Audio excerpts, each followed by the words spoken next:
morning, Monadnock region, and welcome to a special edition bonus episode of GOMO Tonight here in the Morning Space Lounge. I'm your host, Christy Loretto, and here with my lovely co-host, Zoe Rotenheinsman. And this morning, we are joined by candidate for Planning Board, Gary Gorski. Gary, welcome to the program.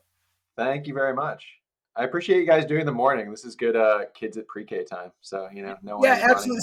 The good thing about doing it remote is that we try to be flexible, you know what I mean? And we can, as long as we plan like a week in advance or whatever, we can usually block off a time, day, afternoon, night, whatever. Yeah. So, actually, if you don't mind my asking, how old are your twins? Someone, you mentioned, I think you're a father of twins. I'm a father of twins as well. I got 12-year-old boys. Oh, I didn't know that. That's cool. They're 4. They'll be 5 in November. So we got one more year pre-K after this one. So nice. They're actually just go to Robin's Nest, which is right down the street from me, which is kind of nice on Union Street. That is so very convenient. I just cart them down in the stroller, and then they go half days to Robin's Nest, and then we hang out in the afternoon. So it's pretty nice. That's awesome. Yeah, that is nice. Yeah, so I mean, to that point, so we were with Gary last night at the Peterborough Parlay 3, which was a wildly exciting event. So for those of you who don't know, though, Gary is running in a 3-way race for 2 seats, along with Lisa Stone and Andrew Dunbar. You are currently a alternate on the planning board, correct? Yes. So Lisa and Andrew are the 2 current members, and I've been an alternate since last June. So I've been about a year now, been an alternate member. Excellent. Yeah, I mean, and I can just say from my own experience as an alternate on the zoning board, you end up doing plenty, and you kind of learn the ropes pretty effectively. Yeah, I mean, I basically, other than the vote, I only get to vote, if somebody's not there. For a while now, we just had another alternate join, but for a while I was the only alternate. So if somebody's missing, then I get to vote. But otherwise, it's exactly the same. I sit at the front board. I'm involved in the debate, the questions, everything else. So basically, other than the actual vote at the end, it's you get to do the whole thing. So it's been a good learning experience. Definitely. So we've heard this a couple times last night, but in case anyone is watching this interview that didn't see the debate, can you tell us a little bit about what brought you to Peterborough and what got you interested in joining the planning board and running for this position? Yeah. So I'm originally from Pittsburgh, Pennsylvania, but I moved to Washington, D.C. in 2000. How old am I? 2006. And then I went down in 2006. I worked for a little environmental group called American Forests that did land conservation and for tree planting and other things. I worked for 2 members of Congress. There's a woman named Claire McCaskill and another woman named Alice Schwartz. I watch her frequently on Morning Joe. Oh yeah. She loves Morning Joe. She loved, that was on, like, when you went into her office while she was a senator, that was on TV. And so now, once she lost her election, she's now there. So she lined up where she wanted to go. It's definitely. No, she was great. I really that was my favorite job that I had, was working for her. I worked and then Allison Schwartz was a Democratic congresswoman from Pennsylvania, near Philadelphia. And then she tried to become governor of Pennsylvania and did not succeed. And so then I needed to find a new job. And I ended up working for AFSCME, the American Federation of State, County, Municipal Employees, which is just a big public sector union. I did a little bit for a few years, I was in the research department doing contract bargaining. It's research and collective bargaining. So I help bargain contracts and do work like that. And then I switched back to the federal affairs side because I missed that. And so I would go talk to a member of Congress about, basically labor rights and minimum wage and all kinds of things to help working people. And then, I'm going on a little bit long. No, but, nice. It's interesting. Okay. I guess this isn't the debate. Yeah. Last night, the debate, I had I gotta. Yeah, you got time limits. Yeah. We're a little bit more open here, so I can just talk. And so then I did that. Worked for AFSCME, and then our twins turned 4 in November. So about 7 months after they were born, we came up here. So I mean, DC is just wildly expensive. Our neighborhood, we had a little 4th floor walk up, which is really tough with twins. And so, but the houses in our neighborhood were, the townhouses were $800,000, Yeah, I was gonna and say a then million bucks. Yeah, now they're a million plus, but they're even then they were right. like eight Yeah, hundred right. plus, That's 4 years and ago. yeah, and then the childcare for two infants was $50K a year, and so it was just like, my wife and I had decent jobs, but not like, we weren't rolling in money. It was just crazy. And so we were better off financially with me quitting, watching the kids, and her working remotely and moving up here. Um, and so it's great. But so yeah, my wife grew up in Dublin. Her parents are still here, so they live right down the street from us at Scott Farrar on Elm Street. Oh yeah. Yeah, assisted living spot. Um, Yeah, so it's really not actually just it's walking distance. So we just kind of put the kids in the stroller and stroll down to Scott Farrar, once a week and Mhm. hang out with the grandparents. Yeah, that's really easy. Yeah. Yeah, so it's been good. So it's been. I mean, oh yeah, we like being up here. We when we were thinking about moving out of DC, we debated between Pittsburgh, where I'm from, and coming up here, and we decided to come up here and be near Claire's parents and enjoy Peterborough, and it's been really nice. Nice. And you said last night that you had searched in a radius around Dublin to find like the most, the best downtown. Or Oh yeah. So I'm very I actually did this very obsessively. We were looking at Vermont too. So I Google Street Viewed every single town in Vermont that had more than like a couple hundred people. And then when we were visiting Claire's parents in Dublin, I drove to every town in like a 30-mile radius and walked around. So we did all of them. But I'm very big on walkability. And so Yes. like my grandparents, so I'm sorry, I'm not my grandparents, my parents grew up right next to their elementary schools. And they 6 blocks from each other. My mother went to the Catholic school, my dad went to the public school, but they were right next to their schools a few blocks apart. And then when we were little, my parents moved right next to the elementary school that I went to. And then so that's always been like it's part of how my parents grew up, it's part of how I grew up. Is just being able to walk. I like we walked to school, but we walked, around town and walked to friends' houses and did all that. So walkability has always been a huge thing for me. And so Peterborough, I mean, having Union Street and other parts of the town with a sidewalk that you could walk on with little kids safely and walk around the town and have a decently walkable downtown and all that. It's really what big part of what sold me on moving here. Yeah, definitely. I mean, it is. It's a, as people kept saying last night, the gem of 101, which, of course, it's actually, in that sense, right? The downtown is almost a hidden gem of 101 because you can't really see it, right? And you yeah, have to get off to go to it. It is. It's wonderfully walkable. I mean, we live within walking distance of downtown, and love walking around down there. And yeah, so that obviously it is something that you're very passionate about. We talked about it a bunch last night at the debate. um, so how and especially for those who didn't hear the debate last night, like how do you feel zoning changes can be made to promote this walkability and yeah, and I guess actually one thing that I didn't feel like I got last night is when we make these changes to promote the walkability, right?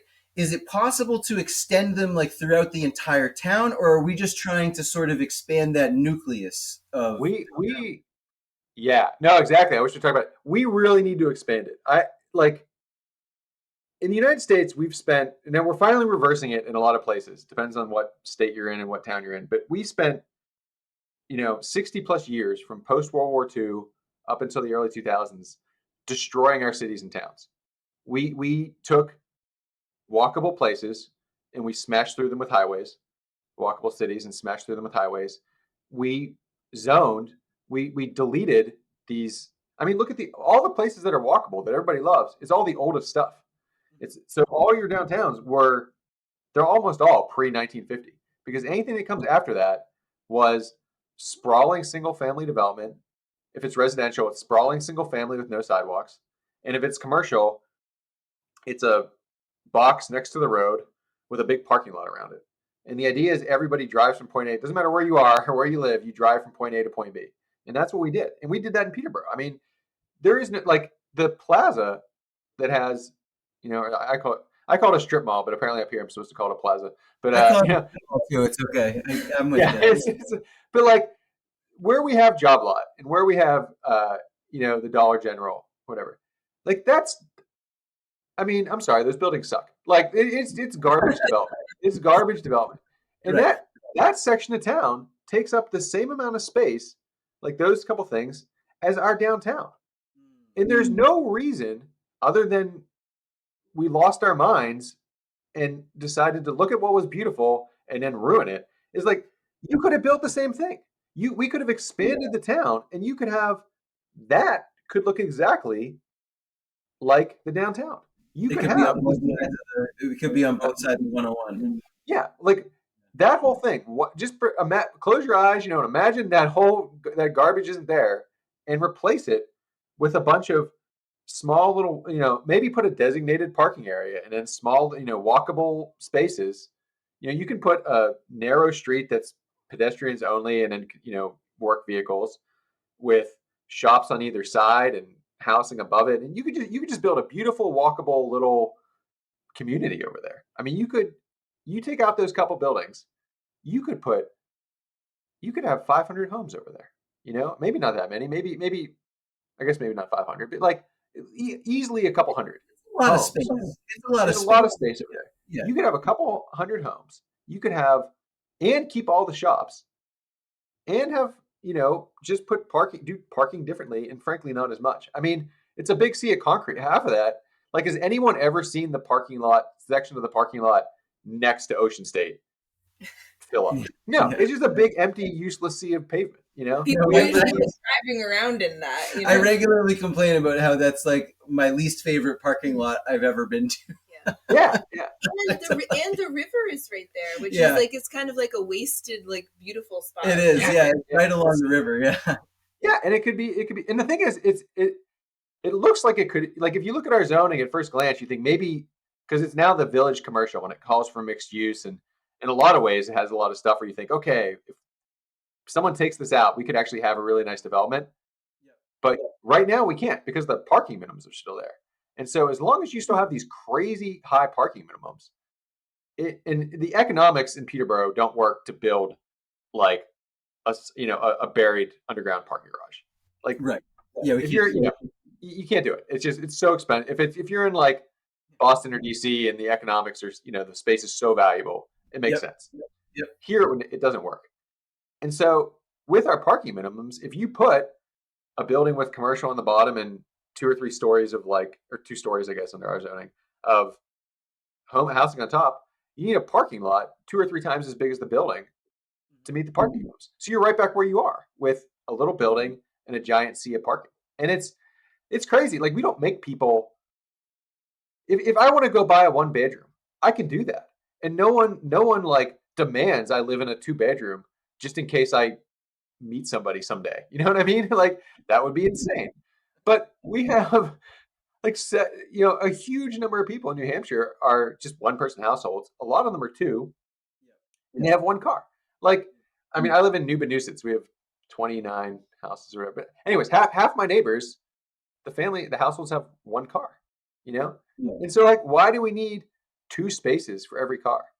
Like or for every house. Like if you build a 1-bedroom place in Peterborough, the odds that that's filled by somebody with 2 cars is not that high. And then if they really need it, they could live somewhere else. Or if you built 50 a development with 50 houses, put in if you put, I mean, it would depend. You could refine this, but if you put in 1 space per unit, and then 10 extra spaces that people with 2 cars could buy, and maybe 5 or 10 guest spots, that's enough for everybody.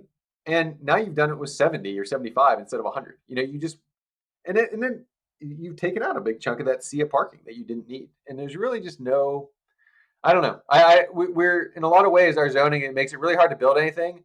But if you do build something, we want to make sure you just like flood the region with a big sea of concrete, and it's just Take up all that space. Yeah. crazy. It's crazy. Well, that's to me. what I was going to ask is like what you see is like the reasonable level of parking. So it sounds like even if we were to reduce it by like 30% in your example, that would help the situation in your mind. Yeah, Yeah, we got to cut it down a good chunk. And the other thing, and this gets back to your when you're talking about the sidewalk network, we haven't built any sidewalks since I've been here, and that's one thing. I like the master plan calls for walkability.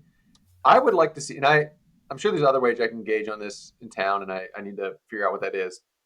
But as far as the planning board and our master plan, I would like to see the planning board not just work on the master plan, but also hold follow up meetings to discuss it and whether we're implementing it. Like we make this master plan and we put it out there and we expect the town to implement it, but we don't follow up with them, you know? So we're Yeah. not like I think we need to like make the plan and then talk about whether the plan is being implemented, you know? And I would also like to see the plan revised to talk about specific spots to expand walking and biking because we have like my biggest pet peeve of all in the town is the 202 going out to the high school. You have this super wide road, and so one you have so the sidewalk goes all the way out to the high school, and then it stops. Mm-hmm. Just beyond it, with no sidewalk, are hundreds of houses on that side of the road, and then across the street, directly across the street, are a couple, maybe 150 more homes, and there's no way to get across the street. And so we have like 10% of the town lives in this little cluster in a ring right around the high school and middle school and can't access the sidewalk network that's directly across the street from them, you know? So like there's a spot. You go to like The 202 stuff, and one of my pet peeves in town is the crossing of Elm Street at 101. yeah. Do you know what I'm talking about? Like Yeah. that's Yeah. not fun to walk across. These Oh, are yeah. state roads. That's what I've been told is that they're state roads and there's not a lot that the town can do. So I think there's two things. Like one is yeah, like the current administration, their view. I mean, I'm not an expert. My observation of the current, you know, the Sununu administration is that their idea is that roads are for cars to go through as fast as possible. Like there's towns that request reduced speed limits, and they deny them. We have state minimum speed limits for every road in our law. Like you can't bring down speed limits in a lot of places because the state demands, even if it's like it could be a rural road that connects nothing. It's only your little town. It's a side street in your little town, and the state demands you have a minimum speed limit for no. I mean, I don't know what it is. I accept a knee jerk reactionaryism, but like Republicans hate people that walk, hate people that bike, and love cars going as fast as possible. But like someday we'll have a different governor that isn't awful, and I would like us to be ready. I would like us to come up with a great plan. I would love 202 is so wide that you could take out one of those breakdown lanes on the side of the street by the school. You could make a wider sidewalk that's nice, going all the way from town out to the schools in those houses. You could put in a separate bike lane to go all the way to do that whole distance, and then have that whole thing separated from the traffic. And you could put up nice trees and everything. Like we have this, no one walks on it because it's cars speeding by this kind of broken down little sidewalk with no shade or anything like that. If it was, you know, much wider and you took out that breakdown lane and had a great bike lane and a really nice sidewalk and trees, people would use it. And that ties into everything. Like there's a lot of spots all around town. I mean, this is just one, but there are spots all over town where we have reasonably dense housing just past the end of our sidewalk network. And you could extend the sidewalk network to a lot more streets, and those people could then walk into town. And if you do that, like that's the best way to deal with parking. Like, you know, we've everyone always stresses about the parking downtown. The best way to deal with the parking is to have people not drive their car in to begin with. You know, if you not just build more housing close where people can walk, but if you expand the sidewalk network and make it nicer to use, you know, people walk, people bike. You know, electric bikes are becoming a huge thing. Like a lot of people would probably enjoy coming into town that way. And that I think that's the best way you deal with this, like the issue of getting everybody in without having to fill everything up with parking. Yeah. Yeah. So two things come to mind. Like, yeah, you're right about the sidewalks. I think that the last, and I will say, I will give the town credit for this because I think the last time there were new sidewalks put in was probably a year or two before you guys came to town. kind of going up Union Street into West Peterborough. The Oh, okay. medians in the middle and the sidewalks that go out there with the Mhm. that are lit. That Yeah. was all new. Um, Okay. so they did. So there are at least some people, I guess I would say, that are trying to advance that type of thing. But yeah, I mean it that we're talking 7 years ago now. Since the Yeah. last sidewalk was built. So I take your point. And I do. Um, I want to make clear. I don't want to bash. I don't want to bash the town because I think we actually have like we have really good people working for this town. Like I am always amazed. Like I take the kids to ride. It can snow like 2 feet, and then I go out the next morning, and like my sidewalk is already. The sidewalk on Union Street is plowed because someone's out there in the middle of the night. And like I've gone to the playground and there was like a broken swing.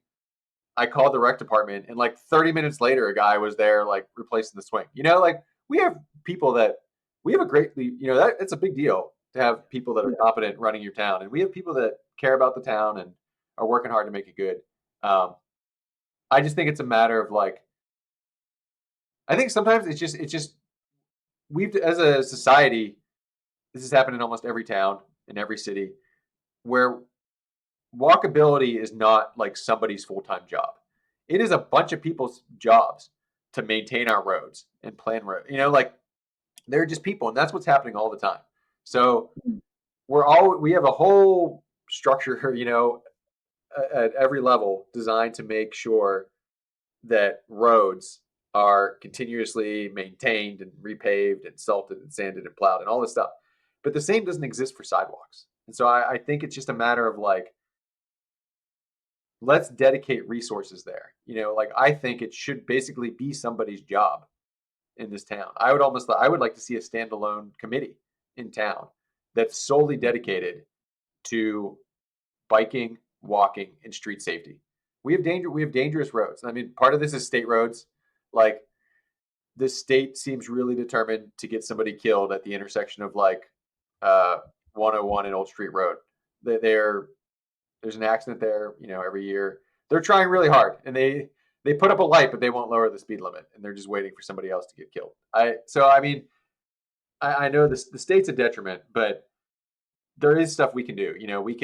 We as a town can put in traffic calming, and we've done it in some streets, but we can put in more traffic calming. We can do more with sidewalks. We can do more with bikes. We can do a lot of stuff. And so I'd love to see a standalone committee that works on that. I'd love to see a position in town just dedicated solely to working on that aspect of making sure things are safe and walkable and bikeable. So the other thing that I was thinking too, and you said, I like the way you put it very bluntly, actually, in the vision session, just about the fact that we we have a master plan and we have a zoning code, and if you read them, they don't really jibe. Yeah. I mean, and that's the thing is, I think that very few people have read either of those things, right? Yeah. Yeah. And and it with that in mind, and it wasn't a question directed at all three of you, but that's why we included that question of, does the master plan matter? Because I mean, everyone says that it does, but I just, you're right. The way that you put it earlier, like we have it and people work on it and it's out there, but does it get revisited? Like, does it get referred to in meetings of not just the planning board but the zoning board? Like the and like when I ran for zoning board the first time 3 years ago, that was I was like, maybe I should take a look at this master plan thing.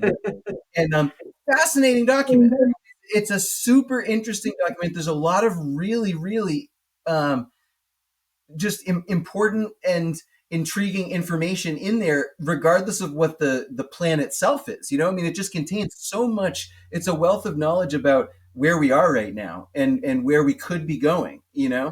And I want more people to know those things, and I know that the current steering committee is directly working on trying to make it more readable and more user friendly, kind of in that way. But we've talked about potentially having forums on specific chapters in the plan and things like that. But how do we make that plan a little bit more front and center, while at the same time making sure that there's buy-in from the public on what's in it? and obviously we have a steering committee that puts it out, right? But like, I feel like another part of it that needs to be revisited is by communicating that out, like, what are we getting back? Like, did that steering committee represent the, a plurality or majority of the town, And so I know that's like a 4-part question, but yeah, no, it's good. Yeah,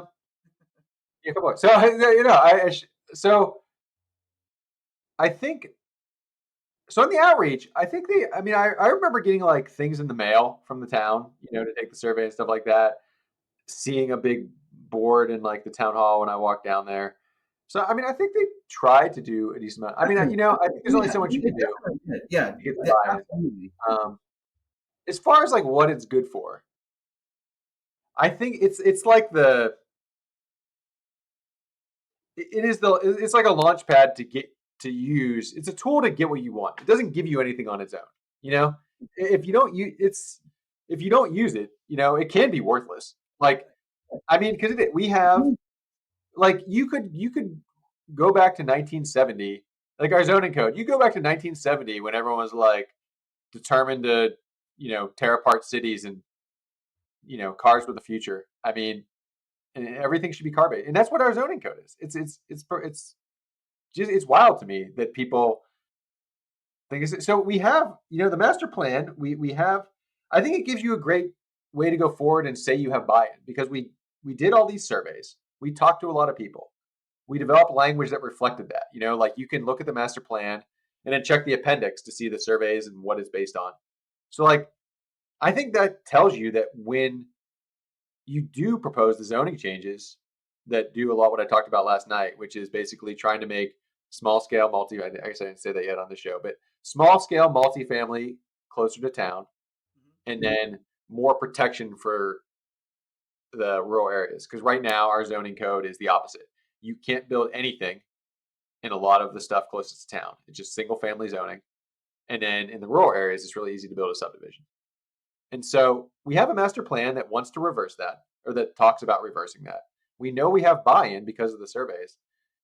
And so now, like I think if I'm elected to planning board and I propose amendments that do what I'm talking about here, that re-legalize the small scale multifamily, that increase, that change zoning in rural areas to disincentivize sprawl, like I can do that confident that I'm reflecting what people have asked for, because the town did as much outreach as it could and developed a document based on that I'm now basing my proposals off of.